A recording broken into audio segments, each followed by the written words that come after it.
그 어느 교수님이 쓴 칼럼을 읽다가 보니까 그 TV 프로그램 중에 Sing Again 이런 프로가 있었나 봅니다.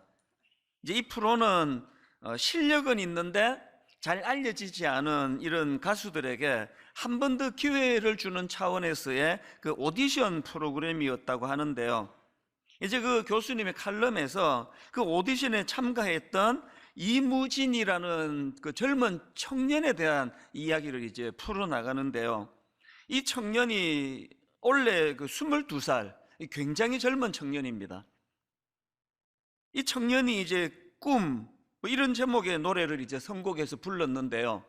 그 노래 가사 중에 이 세상 어디가 숲인지 어디가 늪인지 그 누구도 말을 안 내, 이런 가사가 있습니다. 심사위원이 이제 노래를 부르기 전에 묻더라고요. 왜 이 노래를 선곡했냐? 그렇게 물으니까 그 노래가 딱 자기 얘기 같아서 선곡했다, 이렇게 얘기를 하는 겁니다. 그러면서 하는 말이, 이 청년이 이제 사람들에게 어떻게 하면 성공할 수 있을까요? 이런 질문을 던지면서 앞으로 가야 할 길에 대해서 물으면 대부분의 사람들이 다 이렇게 말한대요. 너는 그 길을 갈 수 없어. 그러면서 자기를 등지고 외면하더라. 이게 이제 이 어린 청년에게는 상처가 되는 거 아닙니까? 자기가 선곡한 그 노래 가사에 이런 고민이 그 자기와 닮아 있어서 내가 선곡을 하게 됐다. 그래서 제가 그 교수님의 칼럼도 읽고 또 막 검색해서 이제 그 청년이 그 나왔던 그 프로그램도 들어가 들어보고, 그리고는 제가 이제 그 꿈이라는 그 노래말을 이제 가사를 찾아서 보니까 그 가사가 이랬습니다. 머나먼 길을 찾아 여기에, 꿈을 찾아 여기에, 괴롭고도 험한 이 길을 왔는데 이 세상 어디가 숲인지 어디가 늪인지 그 누구도 말을 안 내. 참 마음이 아팠습니다. 많은 우리 청년들이 현실적으로 이 세상 어디가 숲인지, 어디로 가면 안 되는 늪인지 이 답을 제대로 가르쳐 주는 곳이 없구나, 그런 생각을 하다가 보니까요, 사실 어디가 숲인지 어디가 늪인지 제대로 몰라서 혼란을 겪는 사람들이 청년들 뿐이겠습니까? 많은 세월을 살았다는 기성세대도 그냥 백발이 성성한 할아버지 할머니도 이구동성으로 하는 게 그 얘기입니다. 어디가 늪인지 어디가 숲인지 알지도 못하겠고 가르쳐 주는 사람도 없고, 이게 인생 아닙니까? 게다가 엎친 데 덮친 격이라고요.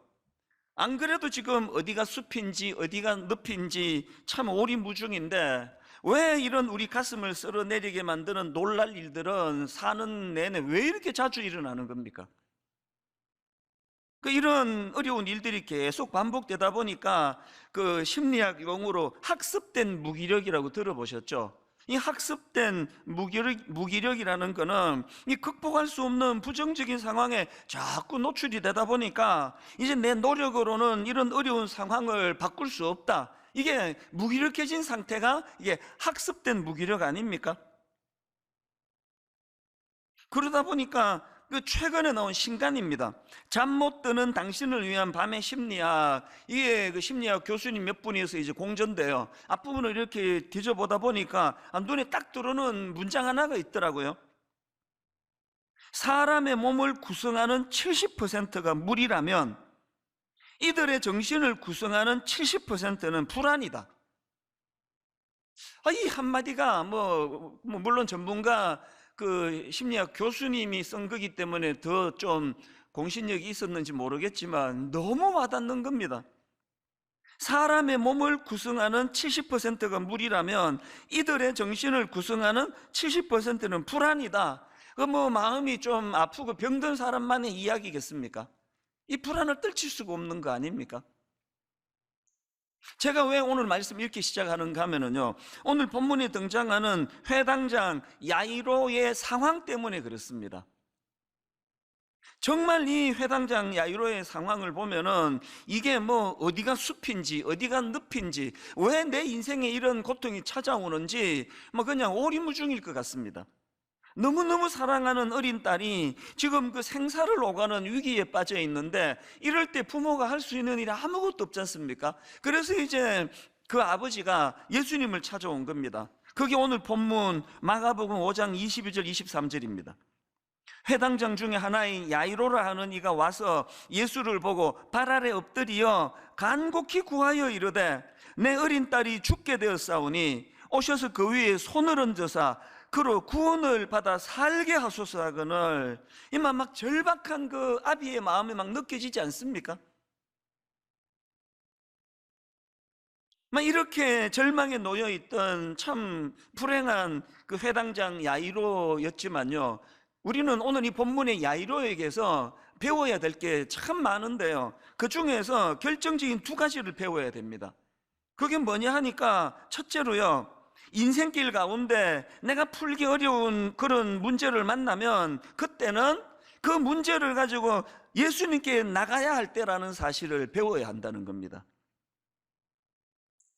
지금 이 회당장 야이로가 예수님께 이 문제를 가지고 예수님께 찾아왔다. 지난주 살펴본 12년 혈루증 여인이, 그 놓쳐버린 12년이 그거 아닙니까? 이 의사를 만나보고 저 의사를 만나보고 모든 걸 다 탕진했지만 그 문제를 해결할 수 없는 게 이게 인생의 사람의 문제 아닙니까? 목사 찾아와가지고 저 찾아와가지고 어떤 문제가 해결이 되던가요? 그렇기 때문에 살아가다가 내가 풀 수 없는 어떤 문제를 만나면 그때는 주님이 부르시는 시간이에요.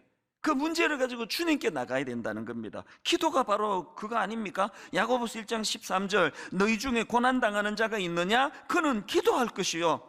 너희 중에 고난당하는 자가 있느냐? 그는 기도할 것이요. 즐거워하는 자가 있느냐? 그는 찬송할지니라. 여러분, 즐거울 때 찬송을 부르라는 이 말씀이 가지는 포인트가 뭔지 아시겠죠? 그 기쁨에 하나님을 개입시키라는 거예요. 그 기쁨을 주신 분이 하나님이신 것을 인정해 드리라는 겁니다.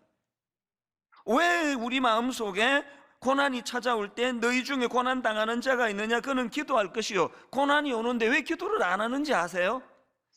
워낙 자기 삶에 하나님을 개입시키는 훈련이 안 됐기 때문에 고난이 오면 발만 동동 구르지, 이 야이로처럼 기도라는 도구를 가지고 주님께 찾아갈 생각을 못하는 거거든요. 이걸 야이로에게 배워야 되고요. 그런가 하면 두 번째로, 그 첫 번째로 난감한 일을 당할 때 주님 앞으로 나가야 된다는, 이게 참 중요한 교훈이지만, 두 번째는 거기다 하나 더 얹어서요, 여러분, 난감한 일을 당할 때 우리가 주님 앞으로 나아가되 간절함과 겸손함을 가지고 나가야 된다는 겁니다. 자, 22절 23절 다시 보십시오. 회당장 중에 하나인 야이로라 하는 이가 와서 예수를 보고 발 아래 엎드려 간곡히 구하여 이르되, 그 당시 회당장이라는 직책은 상당히 존경받는 그런 위치였는데요, 이런 높은 위치에 있던 사람이 그 당시에 무명의 인물이라고 할 수 있는 예수님의 발 아래 엎드리는 것 자체는 이건 막 엄청난 파격적인 행동이에요. 그러니까 이 야이로의 이런 파격적인 행동 속에는 당연히 겸손이 포함되어 있고요, 그런가 하면은 그 무릎을 꿇는 그 파격적인 행동 속에는 그만큼 절박하고 그만큼 간절하다는 것을 거기에 지금 온몸으로 보여주는 거 아닙니까? 이런 야이로의 태도가 주님 앞에 나올 때 이게 중요한 게요, 여러분, 시편 145편 19절입니다.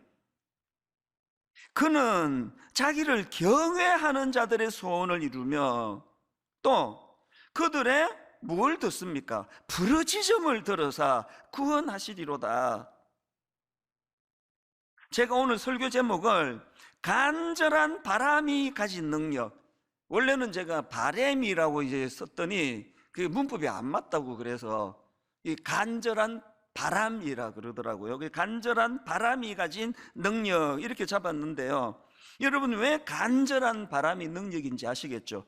우리 주님은요, 부르짖어 주님 앞에 기도하는 그 기도에 귀를 기울이신대잖아요. 그런데 오늘 본문에서 제가 주목하는 게 하나 있는데요, 자, 여러분, 그 지난주에 그 예수님께서 그 혈루증으로 고통당하던 여인의 병을 고쳐주시지 않습니까? 기억하시죠? 그 병을 고쳐주시면서 하셨던 말씀이 34절에 나옵니다. 예수께서 이르시되 딸아, 내 믿음이 너를 구원하였으니 내 믿음이 너를 구원하였으니 평안히 가라. 자, 여러분, 이 예수님이 이 말씀이 옳은 말씀입니까? 아니, 진짜 그 여인의 믿음 때문에 병이 고쳐진 겁니까? 아니잖아요. 그 여인이 병을 고침받았던 건 그 어설픈 이 여인의 믿음 때문이 아니고 하나님의 아들이신 메시아 되신 예수 그리스도의 능력 때문에 이 여인의 병이 고쳐진 거지. 어떻게 그 어설픈 그 여인의 믿음 때문에 병이 고쳐졌냐고요. 그런데 예수님은 너 믿음이 너를 구원하였다. 성경에 이런 표현들이 여러 번 나오지 않습니까? 이 뭘 의미하는 겁니까? 그만큼 예수님은 이 믿음을 중요하게 보신다는 거예요. 이 겨자씨만한 믿음이라도 그런 표현 속에는 이 믿음을 막 굉장히 중요하게 보시는 거거든요. 이런 주님의 정신이 본문 36절에도 나타나는데요. 자, 35절부터 보십시오. 아직 예수께서 말씀하실 때에 회당장의 집에서 사람들이 와서 회당장에게 이르되 당신의 딸이 죽었나이다. 어찌하여 선생을 더 괴롭게 하나이까? 그랬더니 36절 예수께서 그 하는 말을 곁에서 들으시고 회당장에게 이르시되, 그 다음 보세요. 두려워하지 말고 믿기만 하라. 두려워하지 말고 믿기만 하라. 지금 이 혈루병 여인이 예수님 옷자락을 만지던 그 사건은요, 예수님이 야이로의 딸을 고쳐주시려고 가고 있던 그 도중에 발생한 사건이거든요.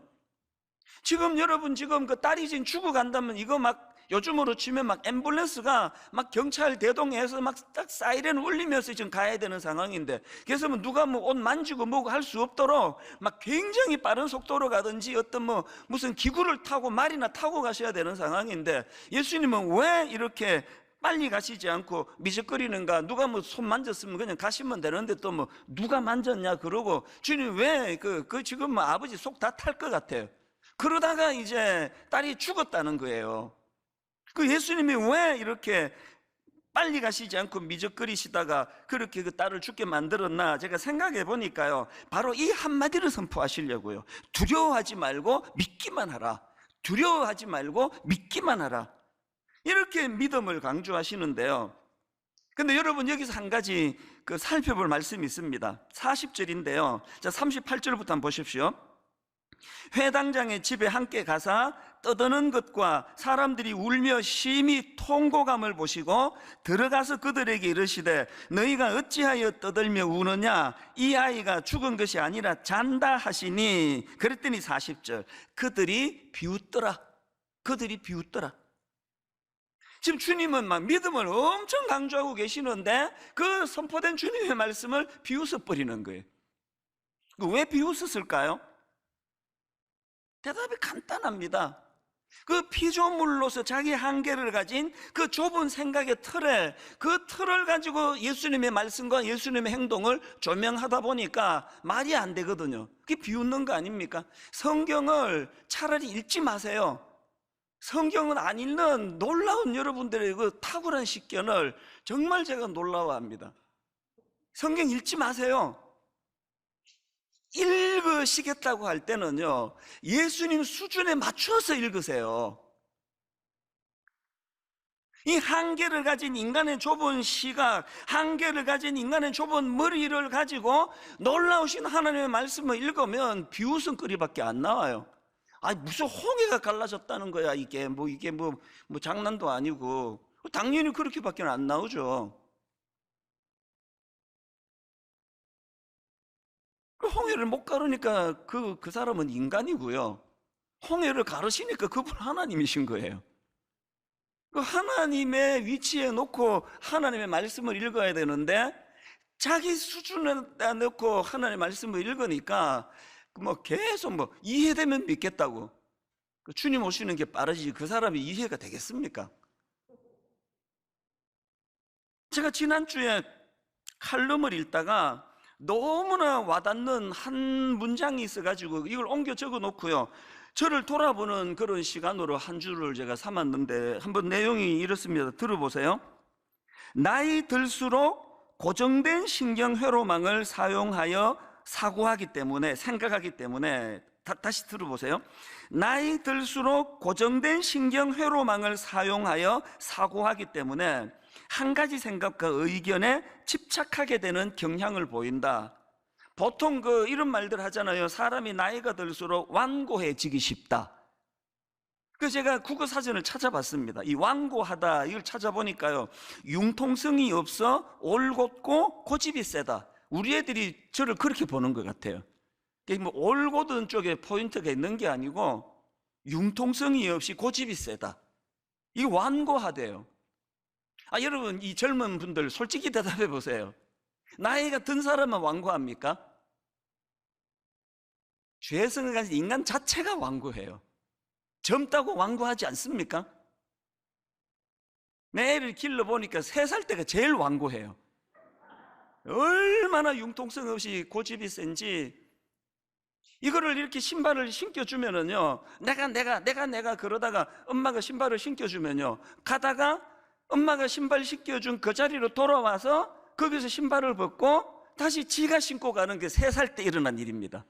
첫째, 둘째, 셋째 중에 누굴까요? 셋 다요, 셋 다. 이게 뭐 나이 들어서 완고한 게 아니고요, 날 때부터 완고한데 나이가 들면 더 완고해진다는, 이게 심각한 문제 아닙니까? 그래서 제가 그 칼럼을 제가 카피해 놓고 읽었다니까요. 나이 들수록 늘 익숙하게 사용하던 고정된 신경회로망, 한 가지 신경회로망만 생각해서 사고하고 생각하기 때문에 한 가지 생각과 한 가지 의견에 집착하게 되는 경향을 보이게 된다. 오늘 이런 증세가 연세 드신 어른에게만 있는 게 아니고요, 그래서 제가 나이가 드는 게 저는 조금 좀 두려워요, 사실. 지금도 이렇게 충분히 완고한데 이 나이 들면 더 완고해진다고? 그럼 너무 쓸쓸해질 것 같은데, 그런 생각이 드니까 이 원인을 찾아보니까요, 늘 익숙하게 쓰던 한 가지 이 뇌의 고정된 신경회로망만 사용하기 때문에 그렇다는 겁니다. 은혜 받는 수밖에 없습니다. 창조주 하나님의 무궁무진한 그 넓으신 그 하나님을 우리가 자꾸 구해야 돼요. 저는 지난 화요일 날 전체 교역자 회의 때 이 이야기를 제가 들려줬어요. 자칫 잘못하면 우리 목회자들이 완고해지기가 쉽다. 자칫 잘못하면 이런 고집불통이 될 위험이 있다.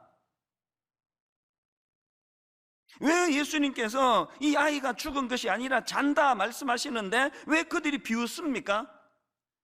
바로 이런 것 때문 아닙니까? 그래서 이 불신앙이 여기서부터 시작되는데요, 무서운 건 이 불신앙의 결과입니다. 자, 39절에서 제가 뭘 발견했느냐? 자, 다시 한번 39절을 보십시오. 들어가서 그들에게 이르시되 너희가 어찌하여 떠들며 우느냐? 이 아이가 죽은 것이 아니라 잔다 하시니 그들이 비웃더라. 여러분, 그랬더니 그 다음 보세요. 예수께서 그들을 다 내보내신 후에 아이의 부모와 또 자기와 함께한 자들을 데리시고 아이 있는 곳으로 들어가사 그 아이의 손을 잡고 이르시되 달리다 굼 하시니 번역하면 곧 내가 내게 말하노니 소녀야 일어나라 하심이라. 주님의 말씀을 자기 수준에 놓고 비웃었던 그 사람들의 가장 치명적인 비극이 뭔지 아시겠죠? 여러분, 일평생의 그 가슴 벅찬 달리다 굼, 소녀야 일어나라, 죽은 그 소녀를 살려내는 기적의 현장을 목도할 기회를 놓쳐버린 거예요. 이게 불신앙에, 그래서 여러분, 이 불신앙이 계속 이 악순환이에요. 교회는요, 부익부 빈익빈입니다. 영적으로. 믿음 있는 분은 이 달리다 굼의 현장을 목도하는 가슴 터질 것 같은 은혜를 경험해서 점점 믿음이 좋아지고요, 늘 믿음 없고 불신하는 사람은 이런 현장에 참여할 기회를 잃어버려 가지고 점점 그렇게 자기 세계에 빠져들어가는 거 아닙니까? 그렇기 때문에 우리는 진짜 구해야 돼요. 하나님이 한계를 가진 이 좁은 생각에 들에 갇히지 않기를 원합니다. 아버지, 아무리 내가 옳다고 생각하더라도 한 가지 회로만 생각해서 내가 사용해서 이런 거 아닌지 돌아보고 하나님 그 풍성하신 하나님 은혜에 그 바다로 좀 풍덩 들어가기를 원합니다. 그 생각이 자꾸 풍성해지면요, 연세가 드실수록 완고해질 수가 없습니다. 젊을 때는 그냥 고집불통이고 완고했던 분이라도요, 계속 말씀으로 자기를 은혜로 하면은 연세가 드실수록 얼마나 여유롭고 융통성이 있고 그 자녀들에게 항상 안정적으로, 이거 생각만 해도 너무 이거 귀하고 부러운 일 아닙니까? 그렇기 때문에 우리 모두가 오늘 이 본문에서 하나님 정말 말씀을 읽을 때 내 생각의 기준을 내려놓고 네 좁은 시야로 읽지 않고 창조주 하나님의 넓은 시각으로 하나님의 말씀을 읽기를 원합니다. 그렇기 때문에 우리는 늘 점검해야 됩니다. 고린도후서 13장 5절, 너희는 믿음 안에 있는가? 너희 자신을 시험하고 너희 자신을 확정하라.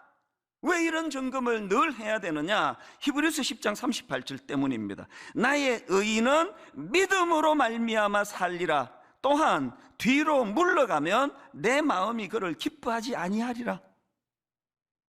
오늘 주님께서 이 회당장 야이로의 태도를 기뻐하신 이유가 여기에 있는 거 아닙니까? 그리고 그의 딸이 고침받을 수 있었던 결정적인 그 믿음이 여기에 있는 거 아닙니까? 이렇게 회당장 야이로는 자기 문제를 가지고 주님을 찾는 믿음의 행동을 보여줬고요. 그리고 중요한 거는 예수님은 이런 믿음의 행동을 보인 야이로에게 두 가지 선물이랄까요? 두 가지 반응을 보여주십니다. 간절한 믿음에 대한 예수님의 두 가지 반응. 첫 번째 반응이 뭡니까? 그와 함께 동행해 주십니다. 그와 함께 동행해 주심. 마가복음 5장 23절입니다. 간곡히 구하여 이르되 내 어린 딸이 죽게 되었사오니 오셔서 그 위에 손을 얹으사 그로 구원을 받아 살게 하소서 하거늘. 그랬더니 24절, 이에 그와 함께 가실세.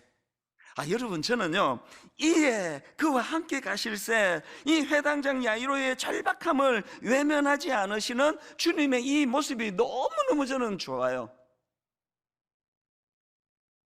제가 분당 우리 교회 담임 목사로서 계속 마음으로 다짐하고 은혜로 구하는 게 하나 있는데요. 하나님, 제가 2만 명이 넘는 성도를 해서 일일이 제가 먼저 찾아갈 수는 없다 할지라도 주님, 저를 찾아오는 사람들은 절대 외면하지 않기를 원합니다.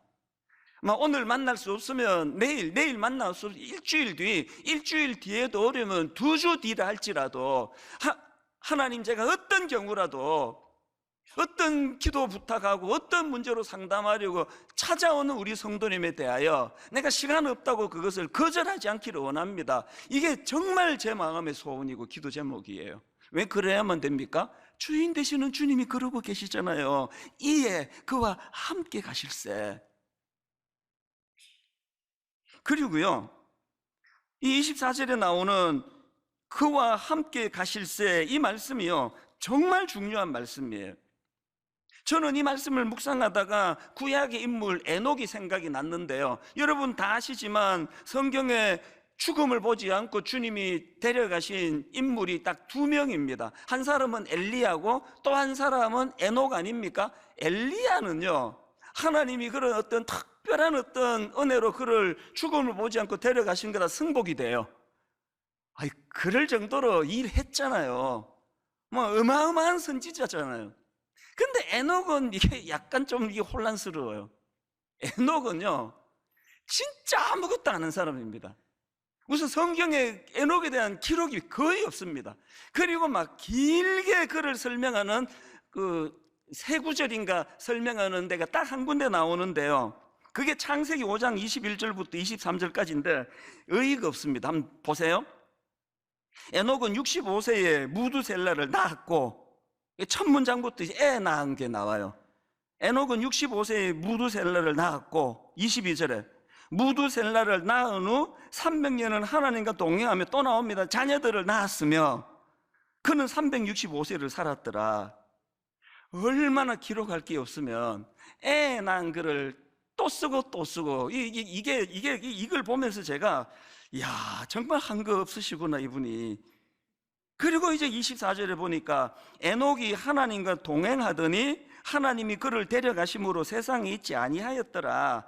엘리야는요, 어마어마한 놀라운 일을 통해서, 그 역사를 통해서 하나님 나라를 세우는 일에 쓰임 받았다면요, 에녹은 아무것도 한 게 없습니다. 그런데 놀랍게도 그거 한 거는 에녹이 하나님과 동행하더니 이것밖에 없었는데 하나님 이걸 얼마나 기뻐하셨는지 히브리서 11장 5절에 보면요, 하나님이 왜 에녹을 기뻐하셨는지 설명이 나옵니다. 믿음으로 에녹은, 여기 또 믿음이 나오죠. 믿음으로 에녹은 죽음을 보지 않고 옮겨졌으니, 믿음으로 에녹은 행위가 아닙니다. 믿음으로 에녹은 죽음을 보지 않고 옮겨졌으니 하나님이 그를 옮기심으로 다시 보이지 아니하였느니라. 그는 옮겨지기 전에 하나님을 기쁘시게 하는 자라는 증거를 받았느니라. 이 말씀을 잊으시면 안 됩니다. 막 대형교회 목사가 되고 밤낮으로 엄청난 일을 하고 엘리야처럼 막 불이 내리는 이런 역사를 일으키는 이 일만이 하나님이 기뻐하시는 일이 아니고요, 믿음이 하나님을 기쁘시게 한대요. 하나님과의 동행, 하나님과의 동행은 일이 아닙니다. 그래서 여러분, 저는 확신해요. 예수 믿는 사람이 가장 하나님께 드릴 수 있는 가장 큰 영광은 여러분이 주님 안에서 기뻐하는 거예요. 분당 우리 교회 담임 목사로서 내 사명은 분당 우리 교회 담임 목사기 때문에 내가 행복한 거예요. 그래서 저는 정말 행복하거든요. 코로나 내내 너무너무 행복해요.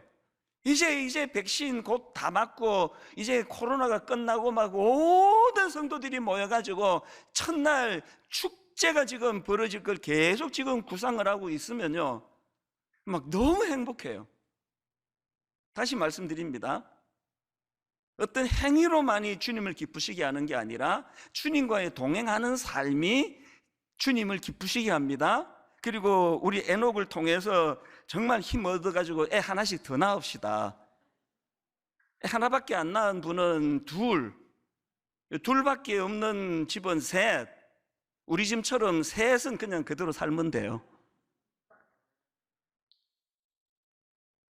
이런 맥락에서 저는 이 찬송가 445장이 오늘 새벽에 찬양이 툭 터졌는데요, 그 하나님과의 동행의 즐거움, 태산을 넘어 험곡에 가도 빛 가운데로 걸어가면 주께서 항상 지키시기로 약속한 말씀 변치 않네.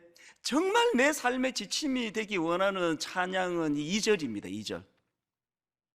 캄캄한 밤에 다닐지라도 주께서 나의 길 되시고 나에게 밝은 빛이 되시니 길 잃어버릴 염려 없네. 아까 여러분 이 세상 어디가 숲인지 어디가 늪인지 가르쳐주는 사람이 없다, 이런 가사를 내가 인용해 드렸지만요, 어디가 숲인지 어디가 늪인지 물어볼 필요가 없습니다. 캄캄한 밤에 다닐지라도 주께서 나의 길 되시고, 여러분 주님과 같이 동행하는 그 길이 그게 길이에요. 그래서 그 길로 쭉 가면 되는 겁니다. 나에게 밝은 빛이 되시니 길 잃어버릴 염려 없네. 분당 우리 교회 개척하고 19년 동안 저같이 어리버리한 이런 사람이 담임 목사가 됐지만 분당 우리 교회 한 번도 혼란에 빠진 적이 없잖아요. 길 아닌 데로 갔다가 어려움을 겪은 적이 한 번도 없습니다. 왜 그렇습니까? 제 실력으로 목회하는 게 아니라 주님과 동행하는 삶 속에 그분과 같이 걸어가는 그 길 전부가 길이에요. 길 잃어버릴 염려 없습니다. 우리 2절 한번 같이 한번 불러보실래요? 캄캄한 밤에 다닐지라도 주께서 나의 길 되시고 나에게 밝은 빛이 되시니 길 잃어버릴 염려 없네. 제가 보니까요, 맨날 지 혼자 부르더니 또 갑자기 또 같이 부르느냐, 그래서 이게 어떤 상황이야. 그래서 지금 얼떨결에 지금 이게 뭐지 안 부르는 분이 계시는데요, 정말 여기에 우리 인생의 지침으로 삼으시면서 한번 정신 차리고 같이 한번 불러보시면 좋겠습니다. 캄캄한 밤에 다닐지라도 주께서 나의 길 되시고 나에게 밝은 빛이 되시니 길 잃어버릴 염려 없네. 길 잃어버릴 염려 없네를 강조하기 위해서 후렴을 저는 안 부르고 이것만 집중하시면 좋겠습니다. 후렴은 다음에 부르기로 하고요. 여러분, 우리가 하나님 앞에서 정말 예수 그리스도 그분을 향한 믿음을 가지고 내 문제를 가지고 주님 앞에 나아가면 그 상처 많은, 그 문제만 아파하는 우리들과 주님이 동행해 주신다는 사실을 기억하시기를 바랍니다. 그런가 하면은 두 번째로요, 간절한 믿음에 대한 예수님의 두 번째 반응이 뭐냐? 주님은요, 희망을 선포하고 새로운 출발을 허락해 주신다는 사실입니다. 38절 39절 다시 보십시오. 회당장의 집에 함께 가서 떠드는 것과 사람들이 울며 심히 통곡함을 보시고 들어가서 그들에게 이르시되 너희가 어찌하여 떠들며 우느냐? 이 아이가 죽은 것이 아니라 잔다. 여러분, 이 말씀은 다시 살아날 수 있다는 것을 강조하신 주님의 표현 아닙니까? 희망을 선포하신 거거든요. 41절 그 아이의 손을 잡고 이르시되 달리다 굼 하시니 번역하면 곧 내가 내게 말하노니 소녀야 일어나라 하심이라. 그리고 42절 소녀가 곧 일어나서 걸으니 나이가 12살이라 사람들이 곧 크게 놀라고 놀라거늘. 여러분, 41절에서 이 달리다 굼 이 선포만 끝난 게 아니라 새로운 출발을 하기 위하여 그를 일으켜 세우시는 분이 우리 주님이십니다. 저는요, 이 41절에 이 달리다 굼 이 선포가 막 엄청 중요하다고 생각하는데요, 이거랑 똑같이 중요한 헬라어 단어 하나를 내가 소개해 드리려고 하는데 27절에 나옵니다. 자, 25절부터 한번 보십시오. 12해를 혈루증으로 알아온 한 여자가 있어 많은 의사에게 많은 괴로움을 받았고 가진 것도 다 허비하였으되 아무 효험이 없고 도리어 더 중하여졌던 차에 예수의 소문을 듣고 무리 가운데 끼어 뒤로 와서 그의 옷에 손을 대니, 여기에 지금 옷에 손을 대니 할 때 이 손을 대다, 이게 합토마이라는 단어인데요, 이게 닿았다, 접촉하다, 번역한 그대로예요. 닿았다, 접촉하다, 이런 뜻을 가지고 있는 단어인데, 그런데 여러분, 이 단어에는요 부싯돌이 부딪혀서 불이 켜진다, 이런 뜻도 갖고 있는 단어예요. 그래서 저는 이 합토마이, 여러분 12년 동안 병을 고칠 수 없어서 절망하던 그 여인, 그래서 오랜 혈루병으로 고통하고 마치 그 여인은 상한 갈대처럼 꺾인 여자예요. 마치 그 여인은 꺼져버린 등불처럼 희망을 잃고 살아가던 그 여자인데, 그 여인이 주님의 옷자락에 손을 댔어요. 합토마이, 부싯돌이 부딪혀서 불이 켜지는 것처럼 꺼져가던 등불 같은 이 여인의 삶에 새로운 희망이, 새로운 삶이 시작된 계기가 합토마이, 그 옷자락에 손을 대는 사건으로 시작이 됐다는 것입니다. 제가 서두에 학습된 무기력, 이런 용어를 사용하지 않았습니까? 이 학습된 무기력으로부터 탈출하기 위해서는요, 이 합토마이, 그래서 제가 지지난 주부터 이런 그 내용을 다룬 한신대 김재성 교수님의 쓴 글을 읽고 얼마나 제가 힘이 많이 회복이 됐는지 모릅니다. 저도 늘 새 힘이 필요한 거 아닙니까? 그 교수님의 쓴 글 제목이요, 비접촉 시대에 예수님과 접촉하기예요. 비접촉 시대. 이 코로나 시대를 그냥 안 일어나야 되는 어떤 글로만 생각하지 마시고요, 지금이야말로 주님을 접촉할 수 있는 좋은 기회로 받으세요. 사람과의 관계가 지금 예전 같지가 않고 홀로 있는 시간이 많을 때, 여러분 주님과의 합토마이, 부싯돌이 부딪혀서 불이 켜지는 이런 놀라운 능력이 나타나는 주님과의 접촉이 이루어지게 되기를 바랍니다. 그래서 여러분, 이 학습된 무기력, 계속 부정적인 어려운 상황에 노출돼서 이제는 내 힘으로 아무것도 바꿀 수 없다, 할 수 없다는 이런 학습된 무기력에 빠져 있는 이 현실을 탈출하시는 도구가, 이게 합토마이, 그의 옷자락에 손을 대니. 제가 언젠가 서강대 철학과 교수인데요, 최진석 교수님이라는 분 글을 우연히 읽었습니다.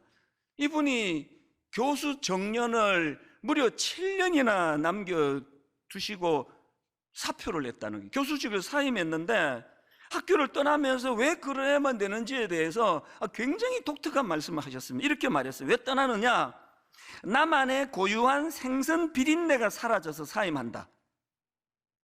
나만의 고유한 생선 비린내가 사라져서 사임한다. 이게 참 독특하다 생각했는데요, 최근에 제가 이분이 쓴 그 탁월한 사유의 시선이라는 책을 읽다 보니까 비슷한 내용이 또 나오더라고요. 문장 중에 이런 게 있더라고요. 교수님이 자기 이렇게 표현합니다. 나는 시장 좌판에 진열된 생선이 아니라 요동치는 물고기로 살고 싶다. 저는 이 한마디에 정신이 번쩍 들었습니다.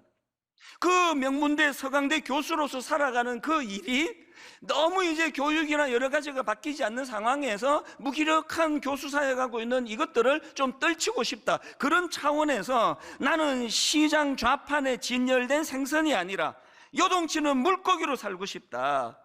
아무리 무서운 파도가 엄습하고 아무리 큰 물고기들이 잡아먹으려고 달려드는 위험이 있는 물속이랄지라도 나는 시장 좌판이 아니라 물속을 요동치는, 물속을 휘젓고 다니는 물고기로 살고 싶다. 제가 왜 정신이 번쩍 든지 아십니까? 분당 우리 교회 제가 개척했잖아요. 그리고 19년 동안 누구가 저를 쫓아내겠냐고요. 그래서 여기가 좋사오니 난 너무너무 좋아요. 그게 바로 시장 좌판 위에 진열된 생선의 모습이라는 거예요. 자기 고유의 비린내를 잃어버린 거예요. 오늘 저와 여러분 모두가 다 그저 편하다고, 거기 환경이 좋다고, 여러분 시장 좌판에 누워있는 죽은 생선이 아니라 물속을 휘젓고 다니는 물고기로 살아가시기를 주님 이름으로 축원합니다. 그러기 위해서 예수님과의 합토마이, 부싯돌이 부딪혀서 불이 켜지듯이 야성을 회복해야 돼요. 도전해야 돼요. 파도를 무서워하지 아니하고, 이미 얘는 죽었다, 상황 끝났다, 인간의 한계의 눈으로 절대로 회복될 수 없다는 어떤 사건 앞에서도 주님은 오늘도 죽은 것이 아니라 잔다, 이렇게 선포해 주시는 그 말씀을 주님의 능력으로 받아들이게 되기를 바랍니다. 오늘 결론을 저는 이렇게 맺기를 원합니다. 요한일서 5장 4절, 무릇 하나님께로부터 난 자마다 세상을 이기느니라. 무릇 하나님께로부터 난 자마다 세상을 이기느니라. 세상을 이기는 승리는 이것이니 우리의 믿음이니라. 그리고 5절, 예수께서 하나님의 아들이심을 믿는 자가 아니면 세상을 이기는 자가 누구냐? 엄청난 야성이 담겨있는 말씀 아닙니까? 예수께서 하나님의 아들이신 걸 믿는 내가 아니면 누가 이 세상을 이길 수 있겠느냐? 오늘 여러분 다시 도전해야 돼요. 너무너무 환경이 좋은, 그래서 그냥 아무런 위험도 없는 그곳에 그 물고기가 누워있지만, 여러분 그 물고기가 누워있는 그곳이 시장 좌판에 진열된 것이라면 그건 죽은 생선입니다. 아픔이 많으세요? 도전이 많습니까? 악플 많이 달립니까? 가는 데마다 안티들이 득실거립니까? 그 살아있어서 그런 거예요. 그 아직 살아있다는 증거예요.